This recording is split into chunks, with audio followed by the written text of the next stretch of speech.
ಒಂದು ಕಡೆ ಕಾಂಗ್ರೆಸ್ ನಾಯಕರ ವಿವಾದಿತ ಹೇಳಿಕೆಗಳ ಸರಣಿ ಸದ್ಯಕ್ಕೆ ನಿಲ್ಲುವಂತೆ ಕಾಣ್ತಾ ಇಲ್ಲ. ರಾಮ ಮಂದಿರದಿಂದ ನಮಗೆ ಯಾರಿಗೂ ಬಡವರಿಗೂ ಹೊಟ್ಟೆ ತುಂಬುವುದಿಲ್ಲ, ರಾಮ ಮಂದಿರದಿಂದ ಯಾರಿಗೇನು ಲಾಭ ಆಗೋದಿಲ್ಲ ಅಂತೇಳಿ ಕಾಂಗ್ರೆಸ್ ಸರ್ಕಾರದ ಸಚಿವ ಶರಣಬಸಪ್ಪ ದರ್ಶನಾಪುರ್ ಹೇಳಿಕೆಯನ್ನು ಕೊಟ್ಟಿದ್ದಾರೆ. ಏನು ಹೇಳಿದ್ದಾರೆ ಕೇಳಿಸ್ಕೊಂಡು.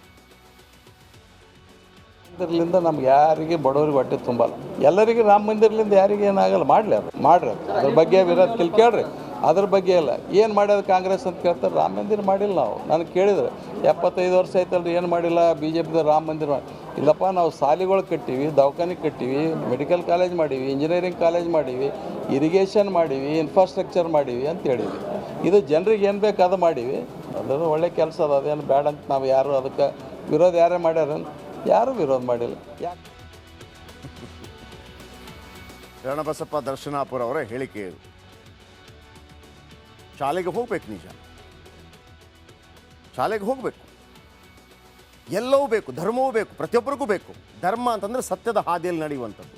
ಶಾಲೆಗೆ ಹೋದ ನಂತರ ಕೂಡ ಆತ ಶಿಕ್ಷಿತನಾದ ನಂತರ ಕೂಡ ಸುಳ್ಳು ಹೇಳಿದರೆ ಏನರ್ಥ ಇದೆ? ಹಾಗೇನೆ 3 ಲಕ್ಷ ಕೋಟಿ ದೇವಸ್ಥಾನಗಳಿಂದ ಬರುವಂಥ ವರಮಾನ ಅಲ್ಲಿ ಹೂ ಮಾರುವವನಿಗೆ ಅನ್ನ ಕೊಡುತ್ತೆ, ಅಲ್ಲಿ ಎಳ್ನೀರು ಮಾರುವವನಿಗೆ ಅನ್ನ ಕೊಡುತ್ತೆ, ಅಲ್ಲಿ ಊದುಬತ್ತಿ ಮಾರುವವನಿಗೆ ಕೊಡುತ್ತೆ, ಅಲ್ಲಿ ಹೋಟೆಲ್ ಮಾಡಿದವನಿಗೆ ಅನ್ನ ಕೊಡುತ್ತೆ.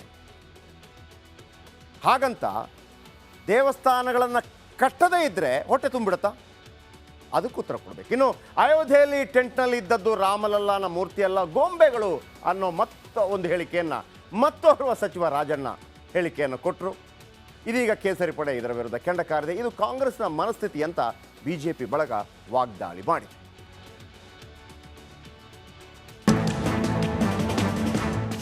ನಾನು ಹೋಗಿದ್ದೆ ಬಾಬ್ರಿ ಮಸೀದಿ ಬೀಳಿಸಿದಾಗ, ಇವ್ರು ಶ್ರೀರಾಮನ್ ಇದ್ದಾಗ ನಾನು ಹೋಗಿದ್ದೆ ಅಯೋಧ್ಯೆಗೆ. ಒಂದು ಟೆಂಟಲ್ಲಿ 2 ಗೊಂಬೆ ತಗೊಂಡೋಗಿ ಇಟ್ಬಿಟ್ಟು ಶ್ರೀರಾಮನ ಇವನೇ ಅಂತ ಹೇಳಿ ಹೇಳೋರು. 1992ರಲ್ಲಿ ಬಾಬ್ರಿ ಮಸೀದಿ ಧ್ವಂಸವಾದಾಗ ನಾನು ಕೂಡ ಅಯೋಧ್ಯೆಗೆ ಹೋಗಿದ್ದೆ. ಅಲ್ಲಿ ಟೆಂಟ್ನಲ್ಲಿ ಗೊಂಬೆಗಳನ್ನ ಇಟ್ಟು ಇದೇ ಶ್ರೀರಾಮ ಎಂದು ಹೇಳಿದರು. ಕೇಳಿದ್ರಲ್ಲ ವೀಕ್ಷಕರೇ, ಇದು ಪ್ರಭು ಶ್ರೀರಾಮನ ಬಗ್ಗೆ ಸಚಿವ ರಾಜಣ್ಣ ಮಾಡಿದ ವ್ಯಂಗ್ಯದ ಮಾತುಗಳು. ಸಾರ್ವಜನಿಕ ಸಮಾರಂಭದಲ್ಲಿ ರಾಜಣ್ಣ ಆಡಿದ ಮಾತುಗಳು ಸಹಜವಾಗಿಯೇ ಬಿಜೆಪಿ ಬಣವನ್ನ ಬಡಿದೆಬ್ಬಿಸಿದೆ. ಕಾಂಗ್ರೆಸ್ ಮನಸ್ಥಿತಿಯೇ ಹಿಂದೂ ವಿರೋಧಿಯಾಗಿರುವಾಗ ಇನ್ನೇನು ಬಯಸಲು ಸಾಧ್ಯ ಎಂದು ವಿರೋಧ ಪಕ್ಷದ ನಾಯಕ ಆರ್ ಅಶೋಕ್ ಕಾಂಗ್ರೆಸ್ ನಾಯಕರ ಕಾಲೆಳೆದರು.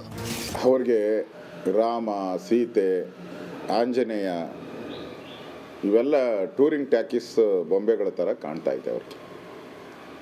ಕಾಂಗ್ರೆಸ್ಸಿಂದ ಇನ್ನೇನು ಬಯಸಕ್ಕೆ ಸಾಧ್ಯ?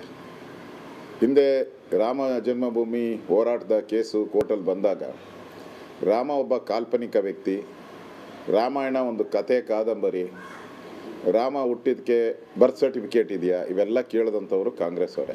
ಇನ್ನು ಇದೇ ವಿಷಯದ ಬಗ್ಗೆ ಮಾತನಾಡಿದ ಮಾಜಿ ಸಚಿವ ಕಾರಜೋಳ, ಇಂತಹ ಮಾತು ರಾಜಣ್ಣಗೆ ಶೋಭೆ ತರಲ್ಲ ಎಂದು ಹೇಳಿದರು. ಭಕ್ತರ ಮನಸ್ಸನ್ನು ಅರ್ಥ ಮಾಡಿಕೊಂಡು ಮಾತಾಡಬೇಕು ವಿನಃ ಏನೋ ಜ್ಞಾನ ಇಲ್ಲದವ್ರ ಥರ ಮಾತನಾಡೋದು ಅವ್ರಿಗೆ ಶೋಭೆ ತರುವುದಿಲ್ಲ. ಅವರೊಬ್ಬ ಹಿರಿಯ ರಾಜಕಾರಣಿ, ಅನುಭವಸ್ಥರು, ಅವ್ರಿಗೆಲ್ಲನೂ ಗೊತ್ತಿದೆ. ಒಟ್ಟಾರೆ ರಾಮ ಮಂದಿರ ಉದ್ಘಾಟನೆಗೆ ದಿನಗಣನೆ ಶುರುವಾಗ್ತಿದ್ದಂತೆ ರಾಜಣ್ಣ ಹೊತ್ತಿಸಿದ ವಿವಾದದ ಕಿಡಿ ಈಗ ಕಾಂಗ್ರೆಸ್ ಬಳಗವನ್ನೇ ಸುಡುತ್ತಿದೆ. ಏನಾಗಿದೆ ಇವರಿಗೆ? ಅನೇಕ ಹಿಂದೂ ಕುಟುಂಬಗಳಿಗೆ ರಾಮ ಕುಲದೇವರು. ಆತ ಬಿಜೆಪಿ ಅಲ್ಲದೆ ಇದ್ದಿರ್ಬೋದು, RSS ಅಲ್ಲದೆ ಇರ್ಬೋದು, VSP ಅಲ್ಲದೆ ಇದ್ದಿರ್ಬೋದು, ಆತ ಕಾಂಗ್ರೆಸ್ಸಿಗೆ ಓಟ್ ಹಾಕೋನಾಗಿರ್ಬೋದು. ಅವನ ಕುಲದೇವರು ರಾಮ.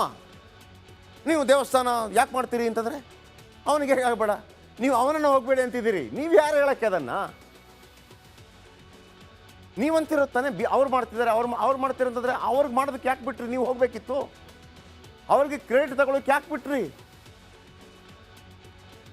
89ನಲ್ಲಿ ಶಿಲಾನ್ಯಾಸ ಮಾಡಿದ್ರಲ್ಲ, ನೀವೇ ಕಟ್ಟಬೇಕಾಗಿತ್ತು.